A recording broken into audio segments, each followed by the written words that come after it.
تو ذلت اس کے ہاتھ میں، بند کرنا اس کے ہاتھ میں، حاجت روا بڑا بیٹھے، ہم نہیں مانتے کسی کو حاجت روا سوائے خدا۔ سب کا یہی یقین ہے، اپنی قوم کو بیدار کرو اور ایسے پیروں کے پاس مت جانے دو جو نماز بھی نہیں پڑھتے، اور یہ گارنٹی والی بات ہے۔ اور ان کے اس آستانے پہ کام کرنے والوں نے مجھے خدا کر یہ بات بتائی ہے، میں باوجود منبر میں بیٹھ کے مسجد میں بات کہتا ہوں، غلط بیانی کروں خدا میری زبان پکڑ لے۔ انہوں نے مجھے بتایا، میں کام کیا، کہتے ہیں ہم خود کھانا پکاتے سارا دن لنگر چلتے۔ کیا یہ رمضان کی گستاخی نہیں ہے؟ اور ان دو چار بے ایمانوں کی وجہ سے عذاب نہیں آئے گا؟ کیا یاد نہیں ہے بنی اسرائیل کی بات کہ نافرمانی کرنے والے اور ہم تو اور؟ کیا وہ بچ گئے عذاب سے؟ نہیں بچ سکتے۔ کونے میں بیٹھ کے ٹھکا ٹھک تسبیحیں پڑھ رہے ہیں، تلاوتیں کر رہے ہیں، اعتکاف بیٹھ رہے ہیں، یہ سارے نیکی کے کام ہیں، لیکن خدا کی قسم حق بیانی سے بڑا نیکی کا کام کوئی بھی کوئی کام نہیں۔ جہاد تلوار سے بھی ہوتا ہے، تیر اور نیزے خنجر سے بھی ہے، اس کا بھی جذبہ تیرے سینے میں موجود ہو، میرے سینے میں موجود ہو، اگر نہیں ہے تو منافق ہے۔ من مات ولم یقتل ولم یحدث به نفسه مات على شعبۃ من نفاق۔ جو بندہ مر گیا، غازی نہیں بنا، نظرہ نہیں، جہاد نہیں کیا، یا کم از کم جہاد کا ارادہ بھی نہیں کیا، مر گیا، مات علی شعبۃ من نفاق، یہ نفاق کے درجے میں مرا ہے۔ عزم کرتے ہو صبح کا بھولا شام کو آ جائے تو اس کو بھولا ہوا نہیں کہتے۔ لوگ یہ کہتے ہیں کہ تقریر کا فائدہ کیا ہوگا، میں آج آپ کو بتاؤں گا کہ تقریر کا فائدہ، اور انشاءاللہ میں آپ کو ذرا تیار کر جاؤں گا تو بے ایمان سرعام روزہ کھانے کی ہمت نہیں کرے۔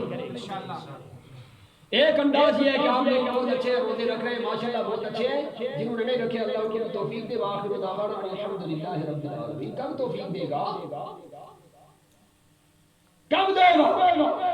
اور اگر رب نے توفیق دی ہے تو نہیں رکھتے، تیرا میرا کام کیا ہے؟ من رأى منکم منکرا فلیغیرہ بیدہ۔ تم میں سے اگر کوئی منکر کو دیکھے، برائی کو دیکھے، فلیغیرہ بیدہ، تو اس کو اپنے ہاتھ سے، بولو ہاتھ سے روک دے۔ کوئی بے حیائی کر رہا ہے، کسی کی عزت لوٹ رہا ہے، کسی کا مال لوٹ رہا ہے، کسی کو نقصان پہنچا رہا ہے، بلا وجہ کسی سے لڑائی کر رہا ہے، روک لو اس کو۔ ہم تو تماشا دیکھتے ہیں، کل کسی پہ تو آج میرے اوپر آئی۔ کسی کے گھر کی آگ بجھاؤ گے تو آپ کے گھر کی خدا بجھائے گا، اور اگر کسی کی آگ کو بھڑکاؤ گے تو آپ کا گھر پہلے جلے گا، اور محلے میں ایک گھر جلے تو یہ مت سمجھنا کہ باقی بچ جائے، کبھی نہیں ہوگا، پھر یہ جراثیم بڑھتے جائیں گے۔ کورونا ایک کو لگے تو اس کو فوراً کہاں ڈالتے ہیں؟ قرنطینیا میں۔ کیا کر رہے ہیں؟ کسی سے ہاتھ نہیں ملانا، کسی سے ہاتھ، کھانا بھی کسی ڈنڈے سے دھکیل کر دیں گے، ٹھیک ہے، اور اگر زیادہ قریب آنے کی کوشش کی تو ڈنڈا ہی دیں گے۔ ہم تجھے ماریں گے، نکال دیں گے، سوشل بائیکاٹ، مسجد میں تو نہیں آ سکتا، مدرسے تو نہیں آ سکتا، بازار تو نہیں آ سکتا، بیٹھ جا یہاں پہ۔ ایسا ہے کہ نہیں ہے؟ فاصلہ رکھ۔ کیا ہم کسی بے حیا کو یہ نہیں کہہ سکتے؟ کسی چرسی کو یا چرس بیچنے والے کو یہ نہیں کہہ سکتے؟ یا ناراض ہو جائے گا کوئی تو ہو جائے، اگر کوئی اس مجمع میں بیٹھا ہو تو مجھ سے بہتر ہوگا، لیکن یہ بات سب سے بہتر ہے۔ یہ تو نہیں کہ آپ جتنے ہیں سارے 100 روپیہ جمع کر کے مجھے دیں گے، اگر کوئی ناراض ہو گیا تو 100 کم ہو جائے گا، پھر کیا کریں گے؟ نوٹ اور ووٹ کی تو بات ہی نہیں ہے، بات خدا کی دین کی ہے۔ بے حیائی پھیلانے والوں کو روکنا، منشیات کو ہم نے روکنا، جہاں عزت لوٹی جائے اس کو روکنا، غلط آستانوں کو بند کرنا، ہم نے اللہ کے دربار کو آباد کرنا ہے، مسجد کو آباد کرنا ہے، مدرسے کو آباد کرنا ہے، علماء کا ساتھ دینا ہے، حق کا ساتھ دینا ہے۔ دیں گے؟ آپ تو بہت اچھے لوگ ہیں، خدا کی قسم میرا ابتدائی سے یہ دل چاہتا تھا کہ میں آج صرف مسجد کی تعمیر پہ بولوں، صرف مسجد کی تعمیر پہ، لیکن نوجوان ہیں، ان کے جذبات ہوتے ہیں، یہ بعد میں کہیں گے کہ کیا ہوا تھا آج افطاری اچھی نہیں کی آپ نے، یا روزہ زیادہ آپ کو تنگ کر گیا، لیکن میرا دل چاہتا تھا کہ ان لوگوں کو میں سلام عقیدت پیش کروں کہ جنہوں نے اپنے ہاتھوں سے اثر نو اتنا خوبصورت گھر بنا دیا، وہ سلام عقیدت کے مستحق، وہ دونوں ہاتھوں سے سلامی کے مستحق ہیں۔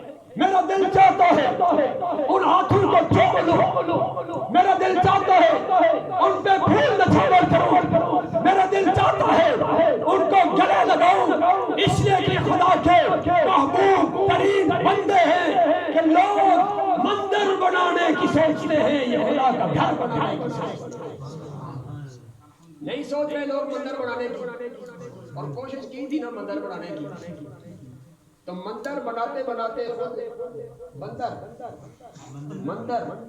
مندر نہیں بنے گا، اس لیے کہ یہ اسلام کے نام پہ بنا ہوا تھا۔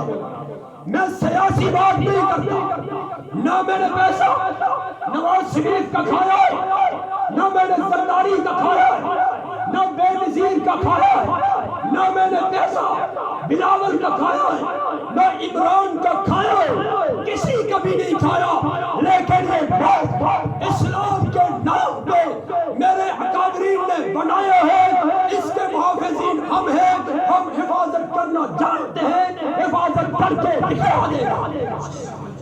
آپ ساتھ دیں گے؟ کوئی مندر بنانے کی کوشش کریں اور ہم آپ کو یہ اطلاع پہنچا دیں کہ ہم نے قافلے کی صورت میں اسلام آباد پہنچنا ہے، تو آپ آئیں گے؟ کوئی اور کسی غلط اقدام کی طرف آئے تو آپ کو اطلاع پہنچے تو آپ آئیں گے؟ آپ عظیم لوگ ہیں، جس نے اللہ کا گھر بنایا، جس نے مسجد بنائی، بن اللہ لہو بیتن فی الجنہ، اللہ نے اس کو جنت میں گھر بنا کے دے دیا، بنائے گا نہیں، بن اللہ بنا دیا، علماء بیٹھے بنا دیا، بنا یبنی، یبن اللہ نہیں ہے، بن اللہ، کہ جو شرط پوری ہوتی ہے تو جزا بھی ہو جاتی ہے۔ مرد کہتا ہے تو گھر سے نکلی میری اجازت کے بغیر، تجھے 3 طلاق جو نکلے گی ہو جائے گی، جب شرط پائی جائے جزا فوراً پاتی ہے، جو بنا گیا اس کا بن گیا، اس کا گھر۔ آپ سب کے گھر جنت میں بنے ہوئے ہیں، اور اکیلے پوری مسجد تعمیر کرنے کی نہیں فرمایا، بلکہ یہ فرمایا کہ اگر چڑیا کے گھونسلے جتنی مسجد بنا ایک بلاک لے کر دے دو، اٹھا کر لے آؤ، پڑا ہوا اٹھا کے لگا دو، مسجد میں اینٹ لگا دو، ٹائل لگا دو، سیلنگ کے کام میں، پنکھوں اور لائٹوں کے کام میں، محراب منبر کے کام میں، لاؤڈ سپیکر کے کام میں، یہ سارے مسجد کے کام ہیں، اس میں حصہ ڈالنا تمہارا کام ہے، اور تمہیں گھر جنت میں دینا میں خدا کا کام۔ تو کیوں نہ ہو آپ قابل تحسین، کیوں نہ ہو آپ قابل داد، کیوں نہ ہو آپ سلامی کے مستحق۔ اگر وقت ہوتا تو اس پر میں گھنٹوں بات کرتا، لیکن اللہ نے غرور و تکبر سے بچائے۔ ایک ہے گھر بنانا اور ایک ہے اس کو آباد کرنا۔ ماں کا نام للمشرکین ان یعمروا مساجد اللہ، مشرکین کا کوئی کام نہیں ہے کہ وہ مسجد تعمیر کرے، یہ قرآن ہے۔ مشرکین کا کوئی کام نہیں، سورۃ التوبہ ہے، دیکھیں مشرکین کا کوئی کام نہیں کہ وہ مسجد بنائے۔ اللہ میں تو دیکھتا ہوں کہ مشرک بنا رہے ہیں، مسجد سجدہ گاہ کو کہتے ہیں، اور سجدہ گاہ کلیسا بھی ہے، سجدہ گاہ